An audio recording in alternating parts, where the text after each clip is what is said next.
Hello दोस्तों, मैं हूं तुम्हारा mentor friend Manish Purohit. I am a former scientist और आज मैं तुम्हारे साथ जर्नी शेयर करने वाला हूं कुलम्स लॉ की। It's a Monday motivational story दोस्तों। कुलम लॉ जो आया था उस पे सिर्फ और सिर्फ कुलम सर का ही हक नहीं था। एक्चुअली कहानी थोड़ी पीछे से चालू होती है। अलेक्जेंड्रो वोल्टा जिनने पोटेंशियल के बारे में, वोल्टेज के बारे में बात करी थी, और बर्नौली जो बर्नौली प्रिंसिपल के लिए फेमस है, वो भी कहीं ना कहीं कुलम लॉ के लिए जो फॉर्मुलेशन है उसको ऑब्जर्व कर चुके थे कि फोर्स ऑफ अट्रैक्शन रिपल्शन होता है। उससे भी बड़ी बात दोस्तों ये है कि हेनरी कैवेंडिश ने ऑलरेडी कुलम लॉ की फॉर्म में ही अपना एक लॉ पहले से ही डिराइव कर लिया था। वो अलग बात है कि वो पब्लिश नहीं हुआ और लोगों को पता नहीं चला, लेकिन वो काम 1770 में हो चुका था। कुलम ने अपना जो लॉ दिया था वो 1785 में जब उसने पेपर पब्लिश करे थे तब दिया गया था। कुलम जो थे, जब उन्होंने अपना लॉ पब्लिश किया तब वो तकरीबन 50 साल के थे। यहाँ पे बहुत सारी चीजें सीखने की है दोस्तों। कुलम ने अपनी जर्नी चालू करी थी जब, तो वो एक मिलिट्री इंजीनियर थे। जब उनकी हेल्थ थोड़ी डिटीरियरेट होने लगी तो ही रिटायर टू अ एस्टेट, और वो वहां पे आके अपने रिसर्च वर्क में इन्वॉल्व हो गए। And then he worked on charges, on friction, and he gave the Coulomb law.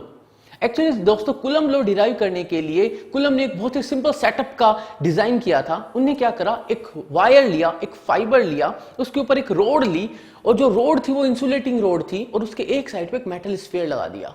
जब वो दूसरे चार्ज मेटल स्फीयर को लाते थे तो ये रोड घूमती थी। क्यों? क्योंकि यहाँ पे रिपल्शन होता था, और उस रिपल्शन में जब वो घूम रही थी रोड, तो उस डेविएशन को, उस डिफ्लेक्शन को मेजर करके उन्हें अपना लॉ दिया।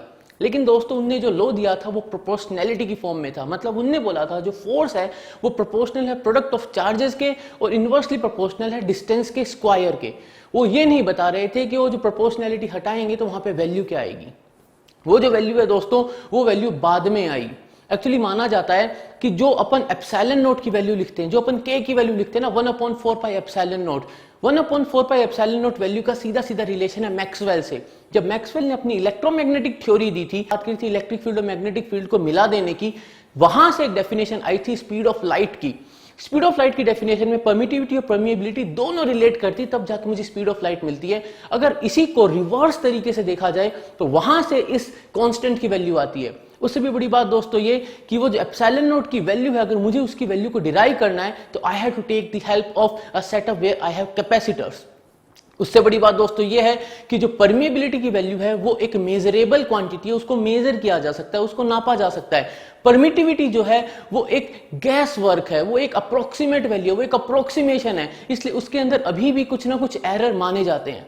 तो सवाल ये आता है कि जो कुलम लॉ है क्या वो एकदम सही है, या कुलम लॉ कुलम ने ही डिराइव किया था? ऐसा नहीं है दोस्तों, कुलम लॉ कुलम ने डिराइव नहीं किया था। एक्चुअली वो उससे पहले डिराइव हो चुका था। अगर मैक्सवेल के वर्क को पढ़ा जाए तो मैक्सवेल साहब ने ये बोला था कि हेनरी कैवेंडिश, वही हेनरी कैवेंडिश जिसने अपने को हाइड्रोजन दिया, वही हेनरी कैवेंडिश ने इस पे ऑलरेडी वर्क कर लिया था। हेनरी कैवेंडिश के नाम एक और बड़ी ख्याति है दोस्तों। यूनिवर्सल ग्रेविटेशनल कांस्टेंट की परफेक्ट कैलकुलेशन के लिए हेनरी कैवेंडिश के एक्सपेरिमेंट का यूज होता है। इवन जो डेंसिटी ऑफ अर्थ अगर मेरे को मेजर करनी है तो हेनरी कैवेंडिश के एक्सपेरिमेंट का यूज होता है। यहां पे दोस्तों ये बताना बहुत जरूरी है कि हेनरी कैवेंडिश ने तकरीबन 1770 में ही ये सारा काम कर लिया था, लेकिन हाँ वो इतना फेमस नहीं हुआ, प्रॉपर्ली पब्लिश नहीं हुआ। लेकिन जब 1785 में अपने वर्क को पब्लिश किया कुलम सर ने, तो वो लोगों की ज्यादा पहचान में आया। लेकिन बात अगर थोड़ी और पीछे से चालू करें तो बर्नौली प्रिंसिपल के जो बर्नौली हैं और अलेक्जेंड्रो वोल्टा जो है जिनने वोल्टेज दिया, वो भी ऑलरेडी इसी चीज पे काम कर रहे थे।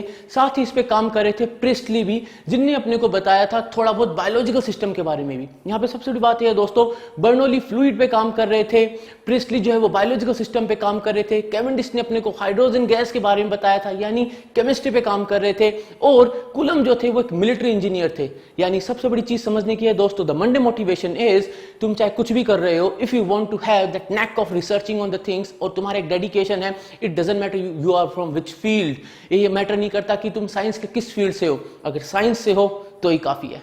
सो दोस्तों, अगर पसंद आया तो लाइक करो, शेयर करो, सब्सक्राइब करो। हाँ, खुद भी देखो, अपने दोस्तों को भी बताओ। मिलेंगे अगले वीडियो में। जय हिंद।